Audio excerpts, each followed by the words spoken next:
Hi, and welcome to Check Your Thread, a podcast about sewing more sustainably. My name's Zoe, and I'm obsessed with sewing.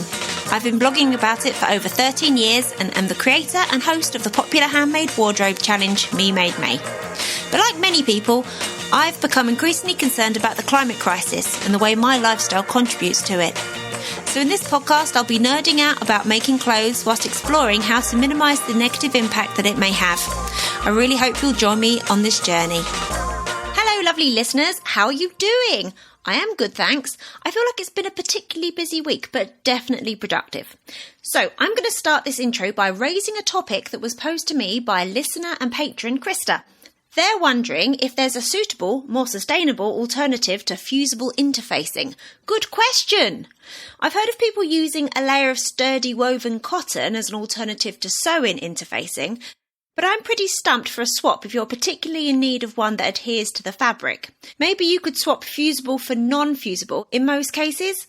Does anyone have any thoughts for Krista and the rest of us on this one? Krista is also looking for a replacement for stay tape, which is a type of fusible interfacing tape to reinforce long drapey seams. I made the suggestion of using narrow cotton twill tape, either applied when the seam is being sewn as part of a 3-layer sandwich, or stitched along the seam line afterwards.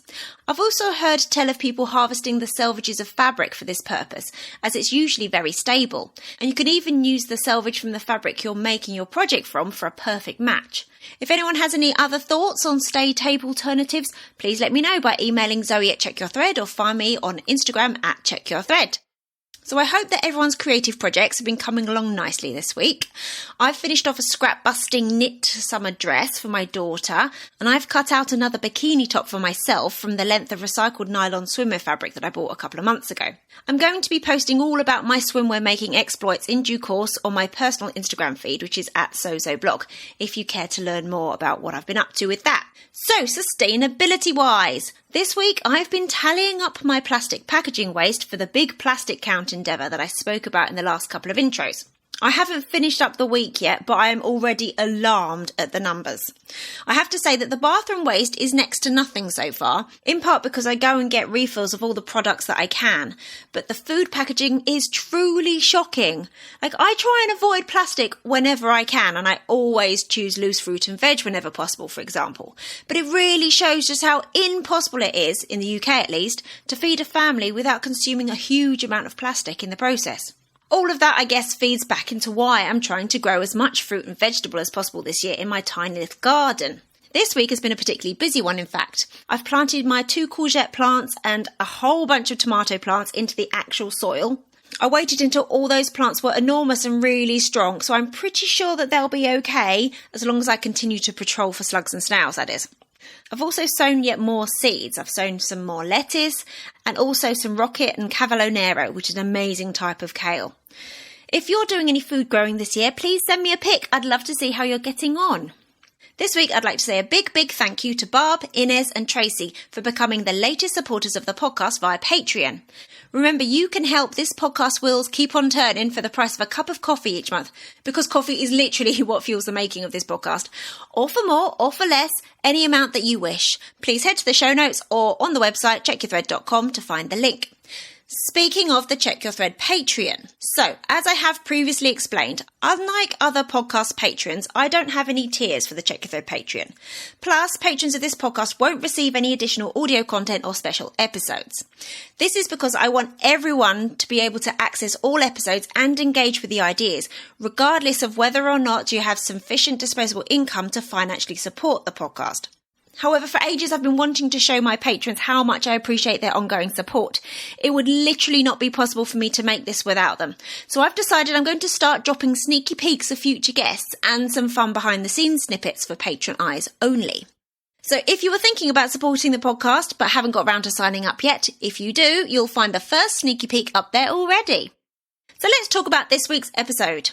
I finally got to chat with Kate, who writes the Time to Sew blog and is at Time to Sew on Instagram. I say finally because I've been following her for so long, I kind of feel like I've already known her for years. So she is an experienced clothes maker who has spent a long time learning and thinking about conscious clothes making and how to communicate these ideas. She's currently living in the Netherlands, so we get to hear about the sewing scene there, and we hear all about the epiphany she had around fabric purchasing. She's also the creator of some of my very favourite Instagram hashtags and challenges, and she is just an incredibly interesting and intelligent and nuanced person. So I think you're really going to enjoy this. I loved speaking to her. Show notes this week are another link fest to everything and everyone mentioned in this episode. So check those out on the website checkyourthread.com. Enjoy! Hi Kate, thank you so much for giving me some of your time today to talk for the podcast. Thank you very much for inviting me. I'm very flattered and honoured to be here. I feel like it's so funny. I feel like it's like my Instagram feed has come to life. So you have had a big impact on the sewing community in getting us to think about things from a more sustainable angle. And I think that you always approach every topic with like real intelligence and nuance. So I'm really pleased that we're going to get to dig into some of that today. But let's start with the basics. Can you please tell us who you are, where you are, and what fills your days? Yeah. So I am an expat, immigrant, love pat, whatever you want to call it, in the Netherlands via the UK. But I'm from Australia. I spent 10 years in the UK, and then my husband is Dutch, so we had babies, and at some point we decided to move to the Netherlands. Amazing. How long has that been? It's been like almost 3 years now. Wow. So, living in central London without family wasn't exactly ideal for raising children. Yeah. So the choices were to move back to Australia or to move to the Netherlands. And he said he didn't really fancy wearing a suit in 35-degree weather, amongst other things. So, fair enough. Yeah, at this moment, we're really happy. And you've got a sewing room, haven't you? I do have a sewing room. I have a whole attic, which is mine, which is nice. I would move anywhere for that.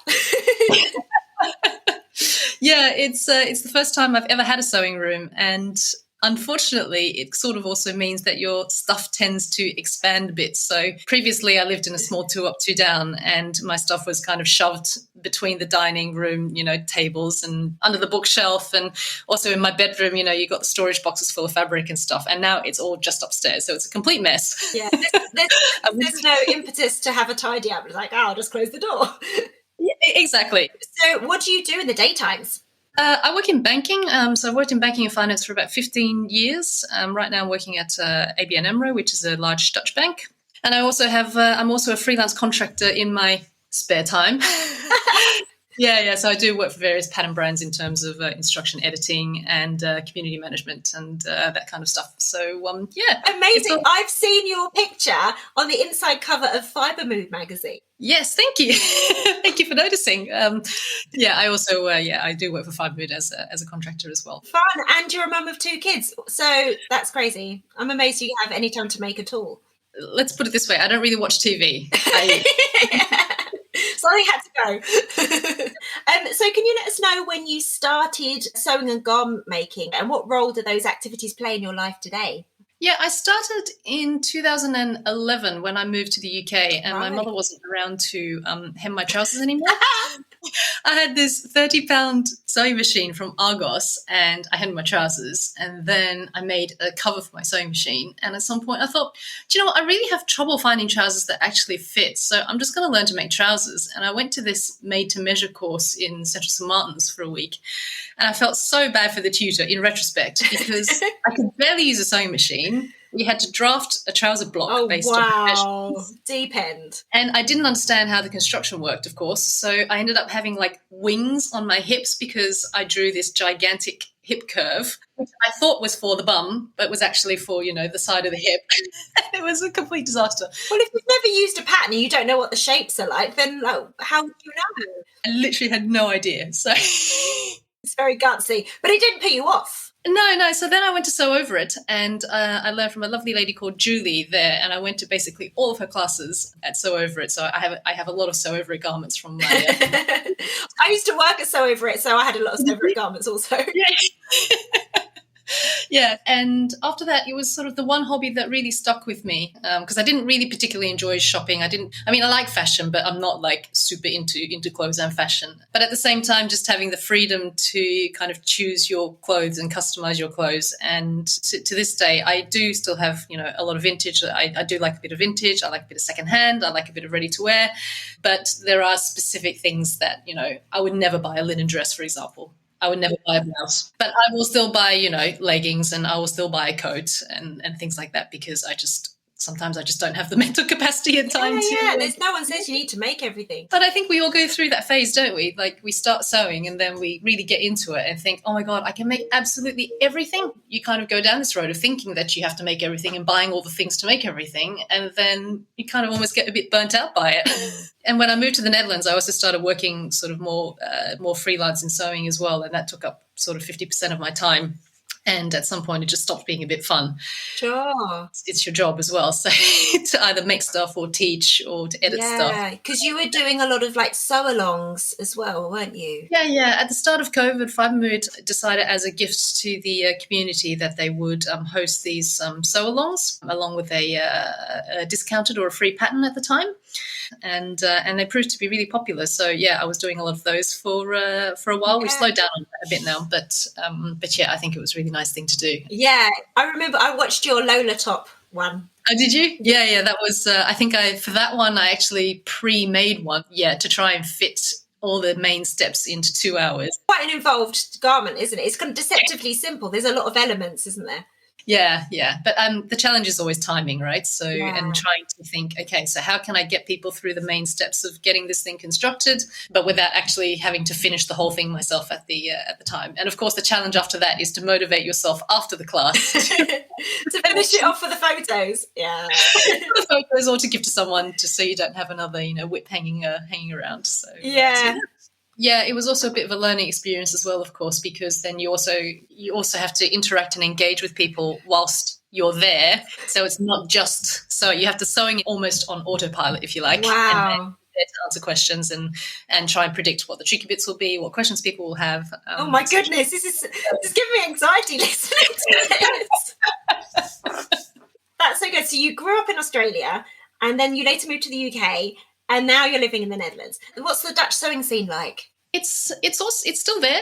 It's not as big, I would say, as it is in the UK. But I think the other thing to understand about the Netherlands is that it's all very dispersed and decentralized. So if I work in finance in the UK, I'm usually probably working in London. I might be in Manchester, I might be in Edinburgh, but it's really concentrated in that centre. Whereas in the Netherlands, I can work in Amsterdam, for example, but I can also live on a farm, in a town, or in the countryside within a half an hour commute of Amsterdam. So in that way, people are also really dispersed. So whilst I know a lot of people and there's shops everywhere in a lot of different towns, it doesn't make it so easy to get together. Sure. So, have you had any meetups with any Dutch? Yeah. So two of my best friends here are Dutch and sewers, and one's in Amsterdam and one's down near Nijmegen. Do you feel like it's growing in the way that it kind of seems to be growing in the UK? I'm not sure about that. Typically, when I've done teaching here or when I talk to web shops, it's typically more the ladies and the people that are fitting your profile and my profile. So the ones with kids who really want to start sewing because they really want to make stuff for their kids. And in all the shops, the predominant fabric that I see are jersey prints. Oh, interesting. Yeah, so it's either that or, like the more traditional old lady shops. That's sort of what I'm seeing that's what I've seen for the last.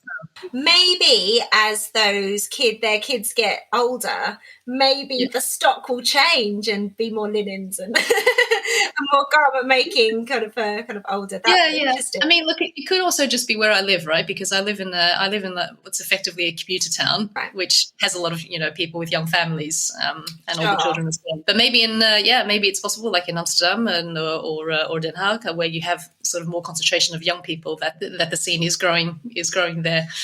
There is one quite hip shop that I know of in Amsterdam. I think Anna from Kokawawa Crafts, she teaches there. Oh, fantastic. So I really want to go into your evolution of your feelings on sustainability and making a little later on. But first of all, I'd like to hear how it all kind of began for you. So are you able to remember like what awoke your awareness and interest in sustainability as it relates to making and sewing? Yeah, I do actually. It was probably 2015 or so, or 16. And my husband is a very tolerant person. So he's extremely tolerant, he's extremely patient, and he doesn't say, he's not a critical sort of person at all. And one day he just randomly said to me, he's like, another parcel arrived for you. More fabric, I guess. When I was living in London, I probably had like 6 giant storage boxes full of fabric, right. like, the Argos-sized plastic chests kind of thing. And I was sewing a lot, and everything was successful, obviously, still isn't.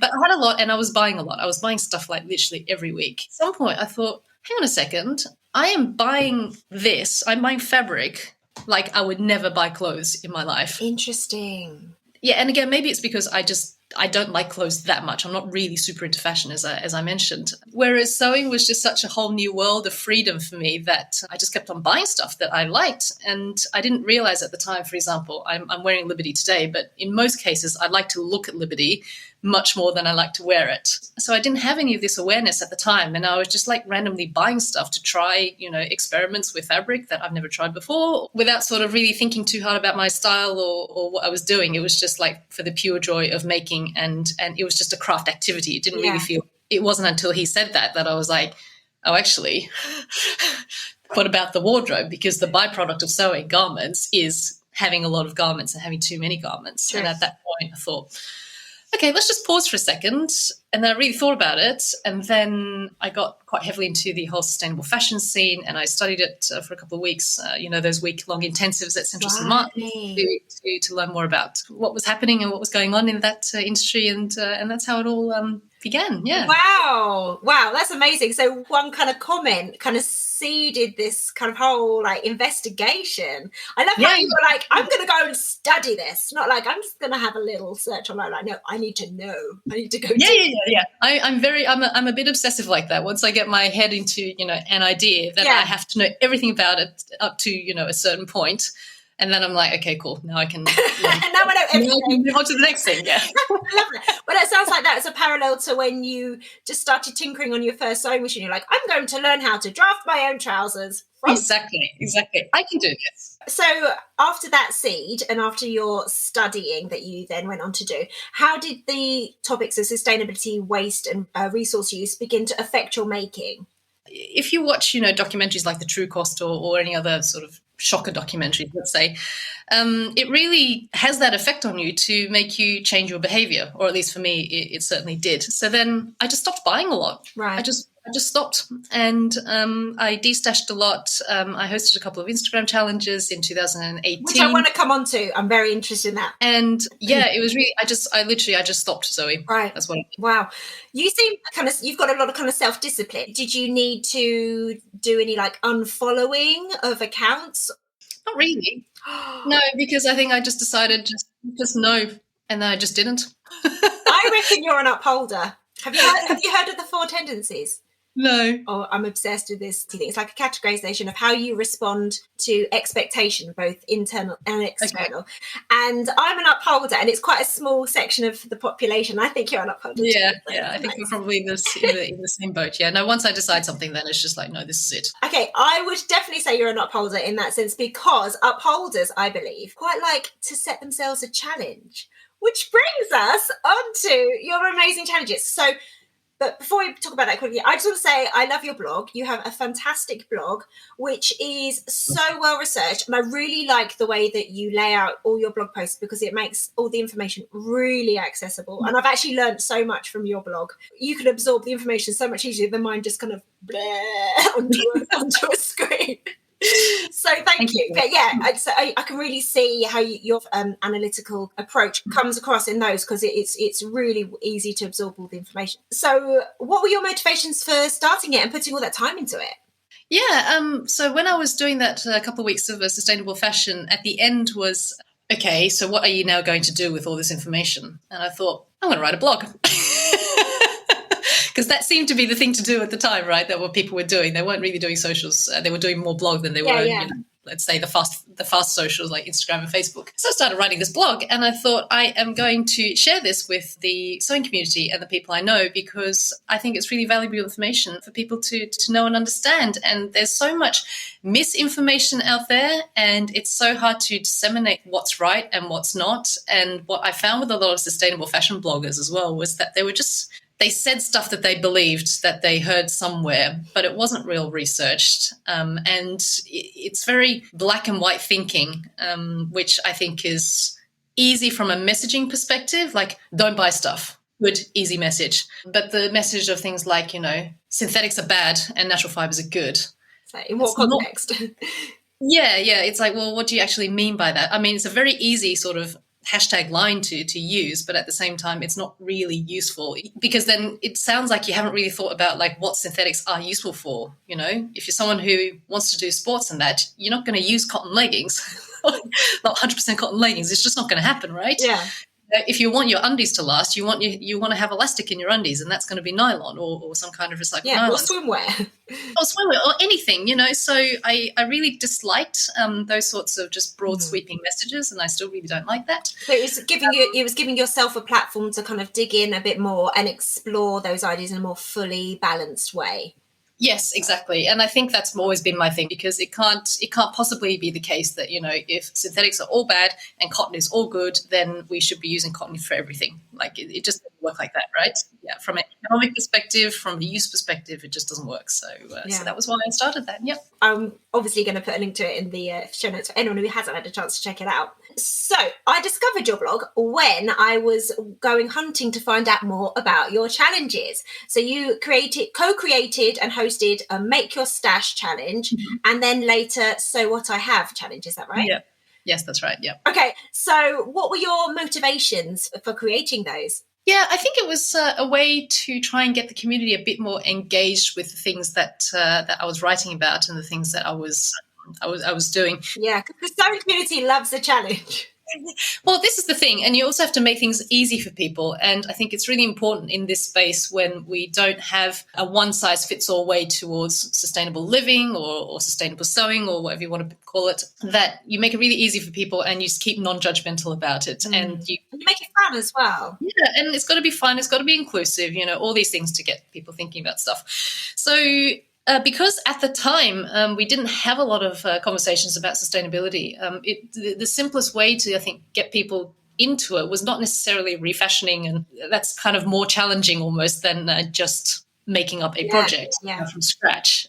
So it was like, okay, so what can we do instead? Well, why don't we just stop buying stuff and using what you have? But at the same time, the whole not buying stuff also feels a bit restrictive. So we thought, all right, well, if you're a keen garment sewist and you've been keen for a while, chances are you have a bit of a stash. So why don't we just have a look more at that before we be a little bit more hardline on the whole, you know, stop buying stuff. Yeah. Kind of. So that's interesting. So did you have suspicions that pretty much every maker is kind of sitting on a bit of an unwieldy stash?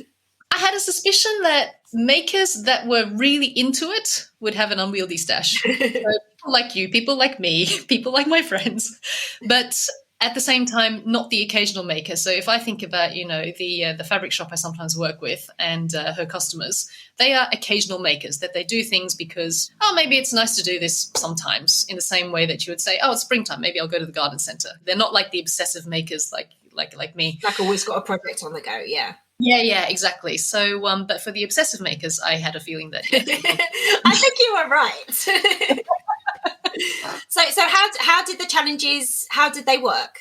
So basically it was just, post a picture with what you're making with the hashtag. And then obviously for extra encouragement and stuff, then we would either seek pattern prizes to help you use up your stash or haberdashery or that kind of stuff. Or I love that it wasn't more fabric. Yeah, well, that was very clear to me that me and Pilates could not be more fabric. Absolutely no way. That's very conflicting. Interesting. That's so cool. So that was Make Your Stash. And it was pieces that were older than 6 months? Yeah, 6 months. Yeah. And then so What I Have, how was that different? How did that one transpire? Yeah, so I hadn't done Make Your Stash for, and because it was kind of just picked up as a generic hashtag in the same way that kind of True. Be Made Made. Yeah. It just kind of continued, didn't it? Did you like that, or were you a bit like, no, guys, stop, we've done it now? Well, first I was a bit like, oh, no, stop. And then when I realized that people had just picked this up because, they were making from their stash, I thought, actually that's quite a good thing. So yeah, that's really good. It means that you've really made an impact.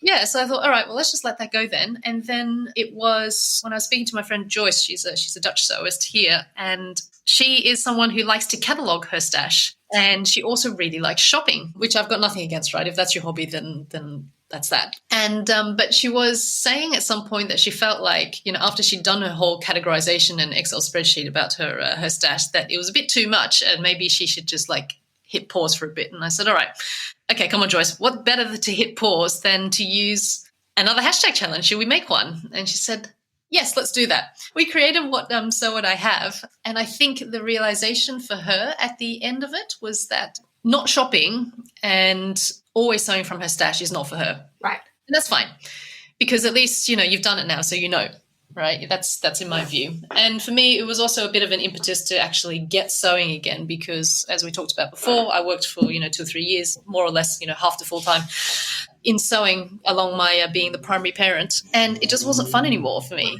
So it gave me a lot of impetus to actually, connect again with the community, start resharing things, and then also to actually get sewing again. So that was quite nice in that. Lovely. So are both the hashtags still kind of running? People still using them?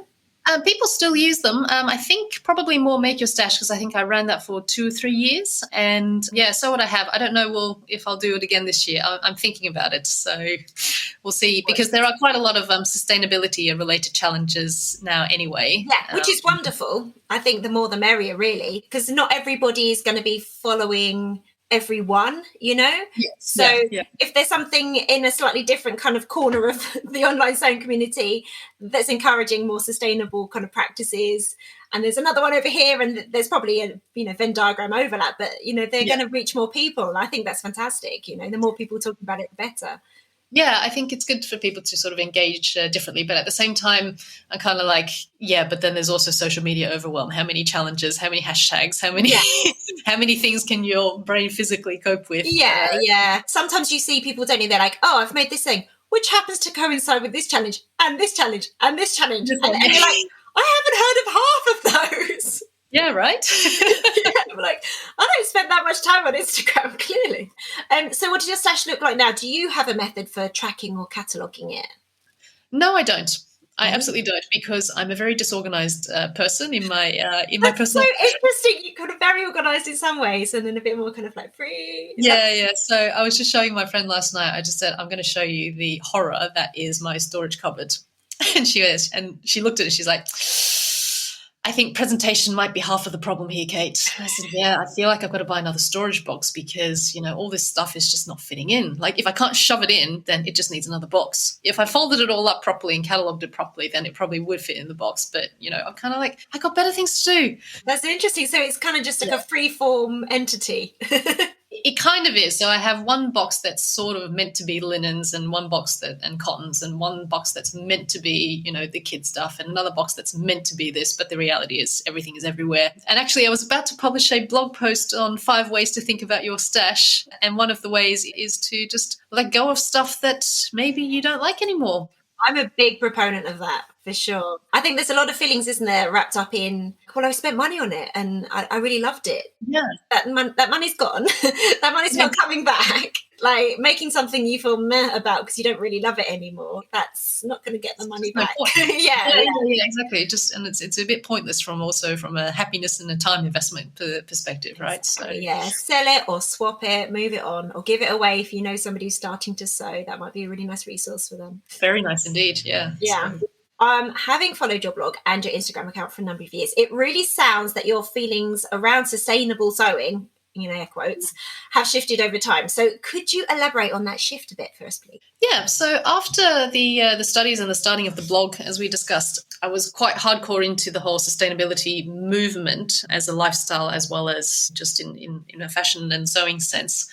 But I think it was the point when I started to work in sewing that I kind of realized, so firstly, there was a financial implication if I stopped sewing. and stop buying stuff. And secondly, it's not a bad thing for people to be getting into sewing. And if you're going to get into sewing, then you do want people to go and buy stuff, because otherwise the industry won't exist. That's also one thing. And secondly, I think it's really nice for people to be able to discover the joys of sewing. And we also need to be a bit inclusive about it. So, previously I was either buying nothing or I was buying sort of expensive, sustainably produced fabric, right? And it's easy to think about those things because that's what's right in front of your face, right? But buying expensive fabrics is obviously not inclusive. No. And, just because I made something from Tencel, well, so bloody what? If I don't wear it or I don't like it, then there was really no point in that, is there? And also these certifications are people bang on about how Oeko-Tex 100 is sustainable. And I'm like, it's not a sustainability certification. It's purely one about safety. In my mind, and that every component in it has been tested for harmful substances. But at the same time, that doesn't include anything about the process of how it's made. No, because it's about the finished product, isn't it? So you don't know about the things that the workers, for example, may have been exposed to. Yes, exactly. So if you don't have Ecovera branded viscose, then your production process is probably not much better. But people then use the Oeko-Tex. This is the final product. I'm like, okay, but then you're only looking at the final product and not the whole chain. Yeah. And I think this kind of marketing to consumers links back to what we said earlier about things just being, very sweeping, broad statements without really understanding or disclosing what it means. And of course, I understand that because then it hurts your marketing, right? If it's not, or saying that bamboo is so sustainable because it grows so quickly. Well, yeah, but production process and deforestation. Yeah, so I got really frustrated with that, and at the same time, I feel like I've been fighting the same battle in telling a better story about it for I don't know how many years now, quite a number of years now, and. Yeah, you just really also have to balance that with, well, again, sort of the inclusiveness angle and how great it is for people to want to be sewing and be able to be sewing. All those mental health benefits that we enjoy. Exactly. And it's not just about your wardrobe, because to me, having a capsule sustainable wardrobe, it's not really compatible with the idea of sewing as a hobby. Let's put it that way. So true. So where are you at now? So right now, I'm happy to buy things if I really love them. And I think it's just about having an awareness of what you can sew, what you will sew, and what you want to sew. So I still do a lot of, let's say, fabric store and pattern collaborations. And I'm happy to do that because I think and I hope that it inspires people to get involved in it and to better their sewing, their skills, and to, just look at nice stuff and think, I can actually make that. But also, like fabric stores that are, not necessarily the most expensive or high-end ones, I'll still do those sometimes as well because, again, it's sort of the inclusive part, isn't it? We need fabric stores to exist. We need patent companies to exist. We need to be able to be happy to promote them, whether they have sustainability labels or not, because I think it's more important for people to be feeling inspired and feeling like they can also get involved, as well as, like the balancing that with the whole, how much stuff do I want to have in my wardrobe? Yeah. So do you have some actionable tips for people who may be new to sewing and want to take a slightly more sustainable approach? Yeah, I would say to actually have a look at your wardrobe now and think about what you like and what you don't like. And also go into stores and pretend you're going regular shopping and try on all the stuff that you think that you would. That's such a good idea. Yes. Because I think the thing with looking at, say, socials or advertisements or whatever is that they look really pretty in the style pictures and it might not suit you in the way that you think it will. And if you're trying to put so much time and effort into these sorts of things, then you kind of want to know that it might be all right at the end. Even if it's not perfectly sewn, you still want it to kind of look and feel like you, right? So if you go and try all this stuff on and then pay attention to the fabrics that you actually like, do you actually like to wear print? Or is print just pretty to look at? Like I gave my example with Liberty before, that I like to look at it much more than I like to wear it. So that would be my kind of, my top tip. And I would also say don't pick tricky fabrics to start with. Just nothing too slippy. Don't choose viscose to begin with. I would recommend, just sew with cotton to start with. Choose a chambray, that's got a nice drape, or choose something in gingham because I find poplin a bit stiff. It's not necessarily nice to wear if you haven't got the right pattern for it. So just choose inexpensive fabric and just go for it. And, perfect. I love it. Thank you. So something I'm interested in is how makers manage their scraps and leftovers. So do you have a system in place? And I know that you're not into scrap busting quilting for the sake of it, but do you have any like project ideas that use scraps that you found particularly enjoyable to make or like useful to own? Yeah, again, it depends on what kind of fabric you like to sew with. So if you have a lot of jersey scraps and you happen to have children or you know people who have children, then there are some really, really great patterns out there to mix and match those jersey scraps. Made It Patterns based in the UK. They've got a T-shirt that I really love. It's called the Kite Fold Tee. There's a Dutch one called Misusu. I love them. You right, which is again sort of patchworky, but in a clothing sense, and that uses a lot of knit and jersey. Yeah, you could have a lot of fun with those patterns, can't you? Yeah, indeed. And for my bigger stuff, then I used to sew with a lot of linen. I don't do that anymore. I'm not really sure why. Maybe the fashion changed or I changed. So I have a lot of linen scraps, and larger pieces as well. So for those ones, I'd say, yeah, I quilt with them, or I make stuff like patchwork aprons, or or I make pillowcases. Actually, pillowcases I are really saw nice. one you did recently. It was beautiful. Yeah, I really enjoyed using like big cotton and linen scraps for pillowcases. I know it sounds completely daft, but you can kind of patchwork them a little bit, and they're just pillowcases at the end as well, so they don't need to be like super fancy or anything. Could be a good use for some of your Liberty pieces as well, so you can enjoy looking at them, but not on your body. Yes, indeed. And bed linen is also so expensive, right? So if I ever go to a store and have to buy pillowcases, I'm like, oh God, like it feels like such a waste of money. It does feel like such a waste of money. So just make them. That's a really good beginner project, actually, as well, isn't it? Thinking about it. Yeah, you can just trace around a pillowcase you've got already. You don't need to buy patterns or anything, and just Google, envelope pillowcase, and you'll find a number of tutorials to help you out on that. Yeah, and quilts, of course. I really like quilting. Do you? If I've got time to do it, yeah. Have you got your scraps, for example, you've like these are your kind of woven scraps, these are your knit scraps, or? Yeah, that's as far as it goes. So I have 2 boxes of woven scraps, mostly linen and some cottons, and then I've got 2 cubby holes of jersey scraps, which is mostly from the kids and for the kids, and my own T-shirts, because I do like a good T-shirt. But that's as far as my organisation goes. That sounds very similar. I've got 2 tubs of woven, one of jersey and lighter weight knits, and one of like kind of sweatshirting and like Ponte knits. Yeah. Well. And what do you do with your scraps, Zoe? What do you like to do? Obviously pants. I am currently obsessed though with piecing. I lied now. I think I've just realised I've got a lot more woven scraps than I was previously admitting to. Now I think about it. So I have got all my denim scraps together, and then also I've got a lot of viscose, Tencel, Cupro scraps, and I've put those into some colour stories, and I've been having a lot of fun piecing them and then making garments from them. So I just made my friend a top, and I'm thinking of making, I don't know if they're going to look too wild, but do you know the Luna pants pattern Made by Ray? Yes. Yeah. One of the many, many kind of woven jogger style patterns, of which there are thousands, as you know. Yes. Yeah, I have a pair that I really like wearing, and I'm wondering if I could make a pieced kind of slightly patchworky version of those. If it's going to look too clown-like, I don't know. But I'm willing to try. Why not? And I think if you actually look at some quilters as well, they make some really cool patterns. I think I saw somebody put like a sunset kind of shape on the back of a shirt. And that was really cool because it had like all shades of yellow and orange and red. And it was on the back of like a short sleeve collared shirt. That sounds beautiful. And obviously, denim I think is the best thing to have scraps for, because you can do patchwork denim. Always looks cool no matter what you do. Doesn't it? Yes.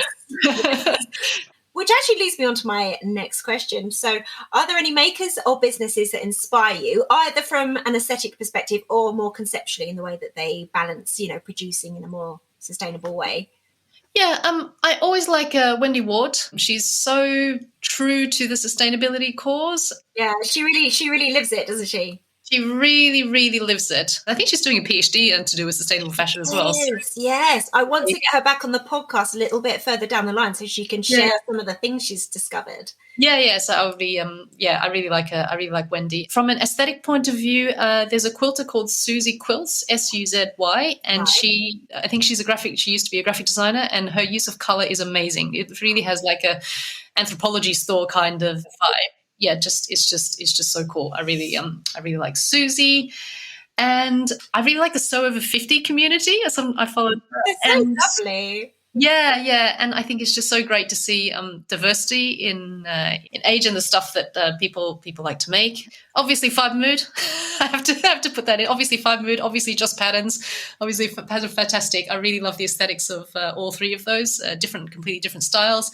And there's a vintage lady in London. Her name is Claire, and she runs Retold Vintage. And if you look at her Instagram, it's just so stylish. Thank you so much. You've given me loads of your time and I'm so grateful, and it's been wonderful to meet you. Thank you so much, Kate. Yeah, and thank you for running Me Made May, Zoe, and it's been a pleasure to speak to you. Oh, thank you. Thanks so much for listening. I really hope you enjoyed this episode and are left feeling inspired. For more info about the podcast, including show notes for this and every episode, head to checkyourthread.com. I'd love to hear from you, so if you have any comments, questions or ideas for future episodes, please get in touch by emailing zoe@checkyourthread.com or find me on Instagram @checkyourthread. Massive thanks to Patrick Potter for production support, to Sylvia Seller for the awesome logo design, and to Simon at Palm Skin Productions for the music. This ad-free podcast would not be possible without listener support, so if you feel you are able, please consider signing up to the Check Your Thread Patreon. For the equivalent of buying me a coffee each month, you'll be making it possible to continue producing regular episodes. Links can be found in the show notes and on the website checkyourthread.com. I hope you'll listen again next week. Until then, take care. Bye!